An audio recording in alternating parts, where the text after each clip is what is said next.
Welcome to All Things Financial with Jack Driscoll. Each week, Jack takes on all things you thought were hard to understand about your finances and makes it fun, easy, but most of all interesting.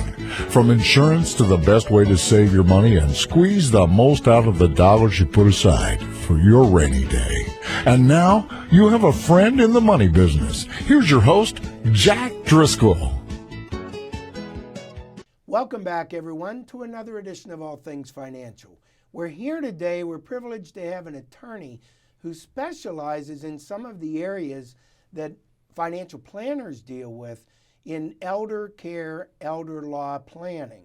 Colin Morgan is here from Julian Gray Associates. Colin, thanks so much for coming in. Well, thank you for having me. And I appreciate, we just have, as you know, some of you and others may not have heard yet, in the early part of the year, effective January 1st, there was a new tax act that got passed. And I'll turn it over to you a little, Colin, to explain what it is, what the name of that was, and what's going on and why should people care. The Secure Act changed really the entire landscape with how we pass IRA or tax-deferred resources to another generation or another individual. The vast majority of American wealth is in IRAs, 401ks, 403bs, and similar type products. What this means is throughout my career, a portion of my income goes into an account tax-free, and it grows tax-free. And when I turn 70 and a half, I have to start taking a small percentage of those assets out each year, and that's called a required minimum distribution. Right. This is a great supplement to an overall retirement plan.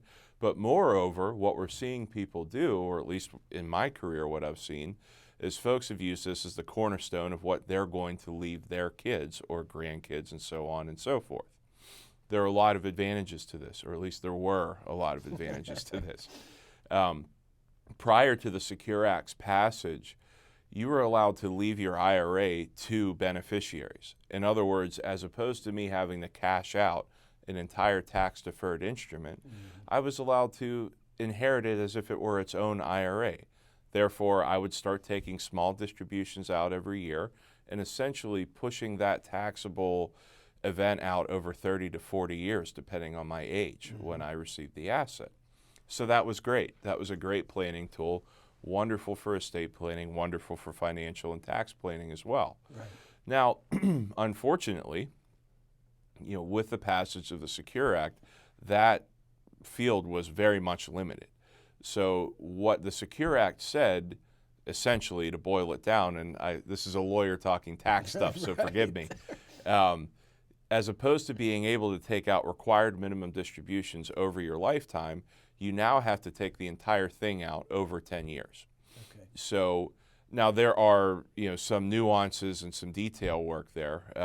The IRA has to be over $400,000 per beneficiary.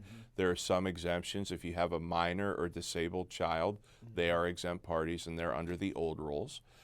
So what you're looking at now is a situation where either A, there's a large amount of wealth in IRAs, or B, maybe there aren't a lot of beneficiaries around who are going to be the more exposed parties. Okay. So where I used to be able to take an inherited IRA out over whatever my life expectancy is, say on average somebody in their 50s is going to live probably until their 80s, so right. We're looking at around 30 years. I've now cut that into a third. So it's a big tax hit. You're essentially, let's say I'm getting a $500,000 IRA. Well, I just added $50,000 to my overall income tax picture each year over 10 years. Now, what if I'm sending a kid to college when that's occurring? That can be a big issue as well for FOFSA grants and financial aid and all that stuff.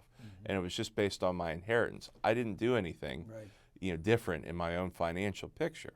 So, there are a lot of nuances, there are a lot of changes. This is, That's actually a big consideration, which I think I wasn't thinking about. If you have to start receiving your parents', let's say, for example, IRA, and you are a parent of someone in school, or you're retired, so your 95-year-old parent passes away and you inherit $1 million IRA, and you're already on Social Security and already have your tax situation well defined in retirement, and then you're throwing all that additional income by force now, Oh, absolutely. then now your Social Security taxes potentially go up. Absolutely. It can be a big problem. And we just kind of jumped into it with both feet. There wasn't a big ramp up period to this law. No. We heard about it in August, that we knew it got passed by the House quickly and sat in Senate for quite some time, but we knew it was coming, but we didn't have a lot of time to plan for it. And to be quite honest, most folks have never even heard of it.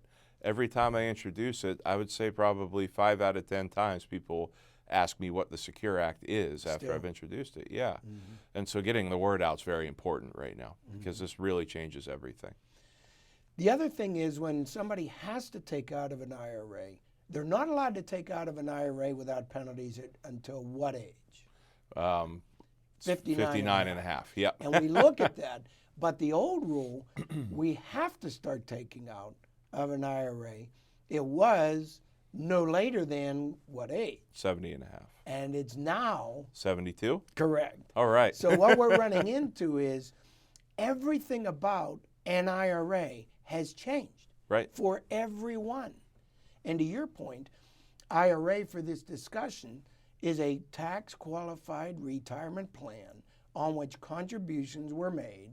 The participant received a tax deduction for that amount of money that was put away toward retirement on that year's tax return.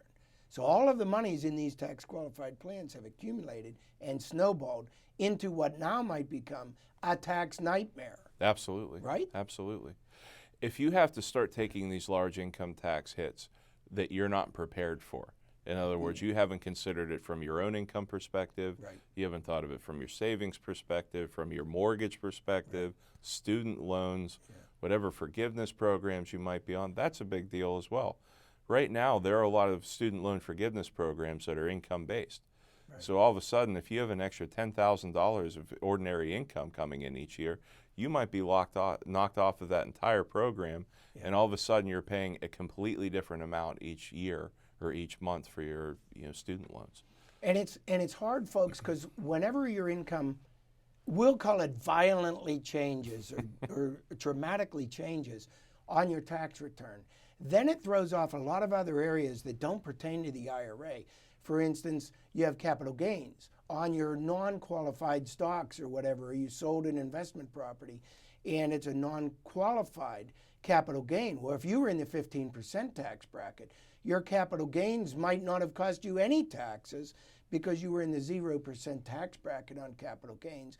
And here, just from inheriting an IRA, let's call it the wrong way, Yeah. then you now might be paying 15 or even 20% on capital gains inadvertently when it's too late to change it. So I guess probably our best advice right now is everybody has to get to the attorneys, financial advisors, and tax advisors now and just ask a simple question. We have a new tax law. How does that affect all my other holdings and my other estate planning, right? Absolutely. And that's why you're here. And this broadens the conversation now. Now, my younger clients, my middle-aged clients, still working, maybe considering retiring, they've never thought about their parents' wealth and how it's going to affect them. So now the conversation branches out into this is more of a family conversation as opposed to, husband and wife and children. How do we deal with this? Right. Well, now we have to worry about mom and dad's IRA as well.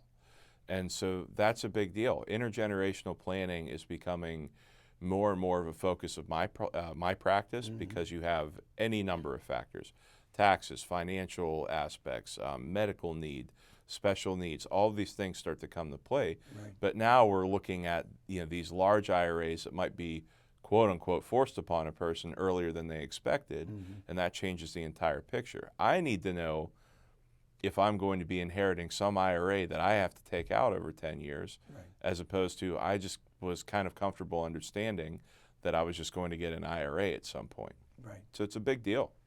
Now, what about which types of beneficiaries does this hurt more and which types, like spouses, does it hurt less? Well, interestingly enough, I think that it depends on the circumstances of the client. one of the biggest factors that I would say is government benefits. So we're seeing more and more instances of, families who have adult disabled children, Okay. individuals who are collecting Social Security at a younger age, so via SSI, supplemental security income. They're also on Medicare and Medicaid as a blended means of covering all their medical, housing, whatever needs that they have. Okay. Wonderful programs that do great work for people. And Pennsylvania in particular has a great set of programs for individuals who need that type of service. However, without proper planning, even if you're allowed to take the IRA out over your lifetime as a disabled beneficiary, so even if we're exempted, we're not stuck with that 10-year scheme, Okay. it can still greatly affect benefits in a negative way. So you have to plan. We live in a climate, and I happen to be on a board of directors for adult disabled housing, not-for-profit. So I work with our families a lot with these things, or give this advice quite a bit. We're in a wonderful time where individuals with disabilities are living very long and fruitful lives, and this is an emerging thing, and it's positive. Okay. However, the families are saying, well, what do we do? Right. Thank God my kid's going to outlive me, but I need to make sure he or she is provided for in a way that's not going to negatively affect them. Okay. IRAs have a lot more considerations than traditional, real estate, bank accounts, things that are not tax deferred. A lot easier to work with those than qualified resources. Okay. When we say this Secure Act and qualified resources, what type of qualified resources fall under this act? It's essentially everything eventually, and this is Okay. what I get into. IRAs. We'll use that as the umbrella term. Okay. And I've talked about this to a lot of professionals and people moving into it. I use the umbrella term IRA. Okay. To me, it's an easy colloquialism to pass on to clients. Okay. I will also get the response, well, I don't have to worry about IRA planning because I have a 401k. Okay. And my response is, it's going to be an IRA at some point. You're going to retire. And so it's just the nature of the asset or the structure in and of itself. Okay. So essentially any tax deferred resource is something that we need to take a look at, pursuant to the Secure Act. Does the Secure Act impact 401ks directly if they're not yet rolled over to an IRA, and let's say someone with a 401k passes away at age 40? That is a great question. I am under the understanding that it does, speak toward that. Okay. So, being positive or being proactive and looking at all of these different angles, and that's Right. kind of what we do as attorneys. We're professional cynics. We look at the worst case scenario. Okay. So, let's look at projections. What happens if I work for another 20 years? What happens if I decide to retire early? What happens if I get sick? What happens if I pass away at a younger age? So we need to look at projections as to how the law is going to affect you at each step of the way, how your taxes are going to be affected, and we need a qualified financial advisor and planner to really look at that from a financial perspective as well. So really, the Secure Act might be a trigger for everyone to say, hey, we either need to relook over everything we did before. For those few, by the way, who actually did ever look it over before and didn't just, I signed up for a 401k at work. But it's a trigger for people to, if they have not done advanced planning before and estate planning, to do it now. And if you have done it before, it has definitely changed something on what you did prior to this law and the Tax Reform Act on the law the year before is now different and not going to work the way it was intended. Is that a fair statement? Very fair statement. What I would say to that also is we need to look at more advanced and complex estate planning at this point. The Secure Act is kind of the gateway to not just document-based estate planning. So a lot of people come into my office, or half of my triage calls start with, well, I need a new will. And I go, sure, everybody needs a will. Right. Everybody needs powers of attorney. But I could get those documents done for you in a half an hour. It's an easy thing to do. Right. However, I'm doing a disservice to a client if I don't talk about factors like taxes, like long-term care, like overall financial health, like longevity. I mean, we call it longevity risk for a reason. That's a sad thing to say, but it's the truth. So when you're looking at working with a financial planner, accountant, attorney, look to work with somebody who is not just going to do the basic kind of stuff and get you on your way. It's not about volume. It's not about, short representations. It's about really getting in there and doing the hard work and doing a longer, more comprehensive strategy. And another issue in this Secure Act, I think, is we've seen people that look at the Secure Act or become a little bit aware of the Secure Act and think, well, if it goes to a spouse, that's one of the exemptions. The spouse gets to inherit the IRA or 401k as if it's their own, continue it on their own. If requirement distributions were not yet being made, they can continue to defer the 401k or the 403b or whatever 457 plan or the IRA. They're all tax qualified plans. Continue it as their own. So they think they're exempt. And they think the spouse is, they're saying, well, I have it going to my spouse, so I'm okay, I don't need to do this. And we have to recognize, what if you're both in the same car and are in a car accident? You cannot trust that your primary beneficiary is the spouse and therefore exempt from these provisions. And here, all of those assets that you've worked so hard for, actually, while they're still in the qualified plan, if the kids become the beneficiaries then, or anybody else other than a spouse, it's causing potentially a tax nightmare and burden on those beneficiaries that might have been able to be avoided or softened with planning, if not avoided. Absolutely. And consider the long-term care implications of leaving an IRA to a spouse. There are instances where I'm working with a family where, husband or wife might already be in a skilled nursing facility, and we're already looking at medical assistance planning. Okay. The last thing you would ever want to do is leave an IRA to that person. You're writing a check to the Commonwealth at that point. So we're fast-tracking ourselves into a Secure Act issue, in that instance. So, we're foregoing the protection of, spousal exemptions for the Secure Act to do medical assistance planning. So no, this is math even a lawyer can understand. I'd certainly rather pay the income tax over 10 years than sacrifice 100% of the resource to long-term care. However, we need to know that. We need to go in with open eyes into that situation. Yeah, that's a good provision, actually. There are a lot of ramifications. I guess the Secure Act, do you see good points in the Secure Act? Was it a net benefit or a net negative takeaway, or what do you see here? My initial analysis of it was looking at my clients as an estate planning attorney. Okay. So from an estate planning perspective, I saw it as very limiting. Our options are limited as to what we can do. More so than before. Right. Okay. It's not just inheriting an IRA. Now, I will say, it's my understanding, and then again, this is a lawyer looking at financial matters.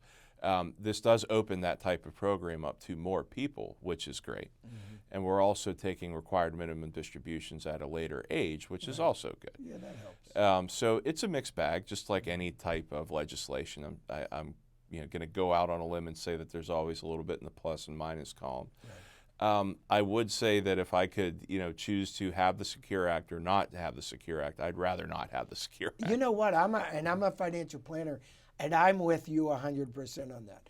I think that the Secure Act has some advantages, and I think the Secure Act has some disadvantages.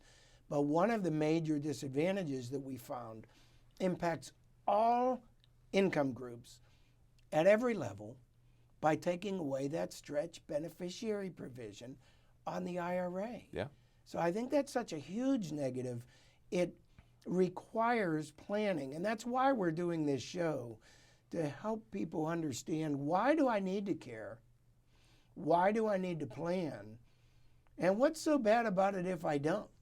Yeah. Well, to your point, Colin, the biggest thing that we're seeing is these qualified plans are going to force that money on you and force high potential taxes on you at a time that may be the worst case at all when your kids are in college or you're trying to qualify for financial aid, or raising your tax bracket, or losing the capital gains exemptions, or people in nursing homes and they're receiving all this windfall that goes straight into the nursing homes to the government. Absolutely. Things like that.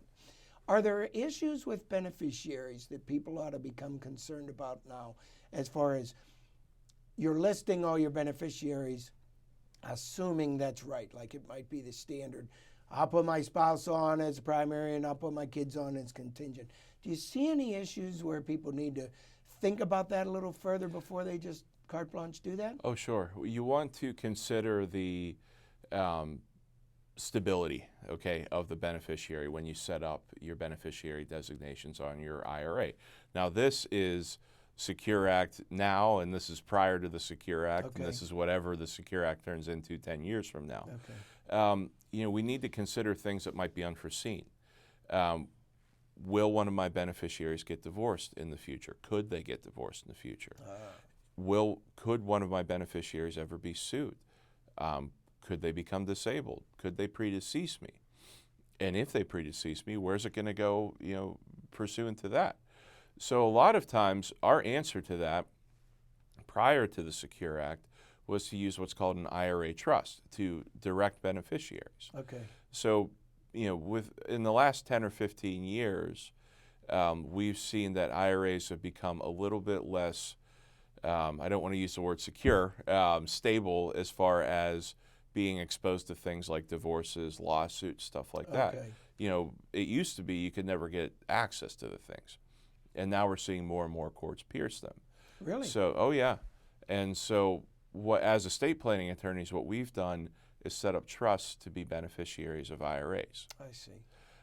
So you can add that layer of protection. Okay, my kids are still going to get my IRA, but now my in-laws aren't going to get the IRA, or plaintiffs in a lawsuit aren't going to get that IRA.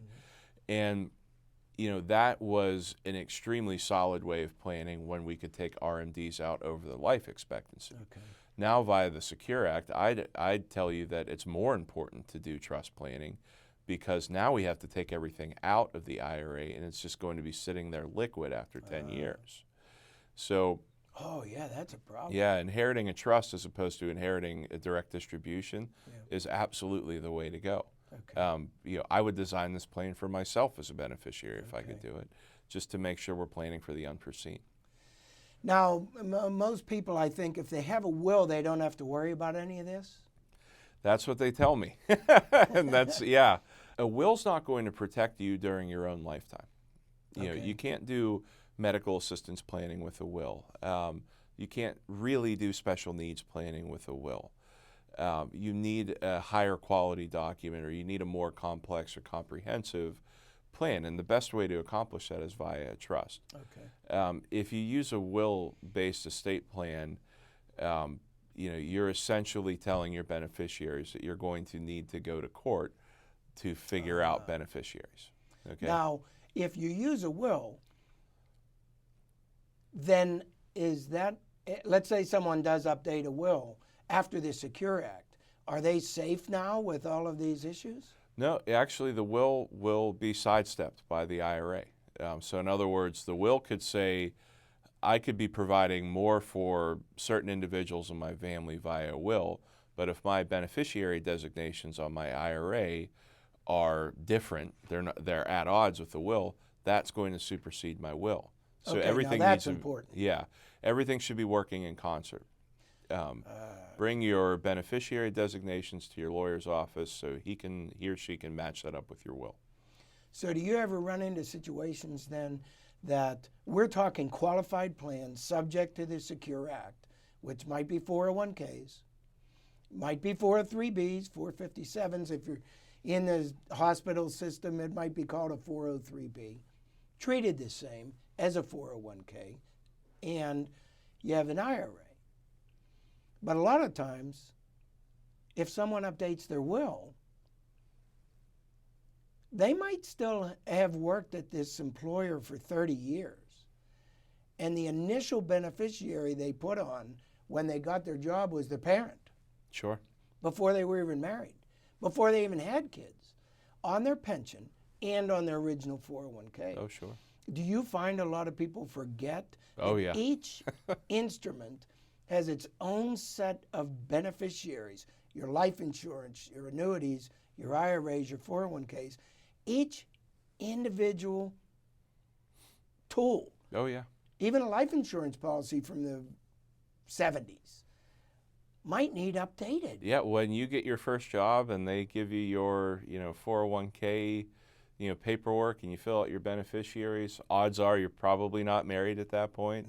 You probably don't have kids at that point. And to your statement, you're probably listing your parents or, maybe a sibling or something like that as a Or an beneficiary. ex-spouse. Yeah. Oh, a large part of my practice is devoted to updating estate plans for individuals who are just completing divorces. I cannot tell you how many times people go through the time, the expense, the emotional energy of a 2-year divorce, and then they still have that person listed as their fiduciary for medical decisions, for financial decisions, the executor of the beneficiary of their estate. Okay. And I go, geez, you just paid $80,000 to divorce the old guy. Right. Let's get him out of the estate plan, Right. But yeah, and this is basic estate planning hygiene is what I would call it. You should update your estate plan as your life changes. You get your first estate plan when you get your first job, just like you start your financial plan. Right. You need foundational documents. As your wealth grows or as you get married or have kids or things like that, it should be updated again. And when you're contemplating, retiring, or if you go through a life event like a divorce or a serious financial issue, you should change it as well. I think this is the perfect time. The Secure Act came out, and it really jabs us and says, hey, wake up. Yeah.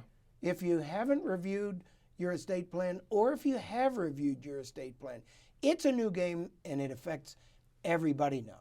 So we're dealing with situations that are outside the scope of the Secure Act, but everybody's estate plans need reviewed now, whether they were reviewed just last year Yeah, or not, absolutely. because of this change. This is the time to talk to all of your financial professionals. Absolutely. Well, Colin, thank you so much for coming in. I appreciate it. I want everyone to take heed of this advice. So, Colin, if you can, let everybody know how to get a hold of you, those listening on the radio and those viewing, how they can get a hold of you. They say, Certainly. yes, we haven't done any estate planning. We would like to at least evaluate, are we? Absolutely. So here's what's great about us. We give no obligation consultations. Our goal is access. Okay, we want people to talk to us and we want to show them whatever opportunities they may have.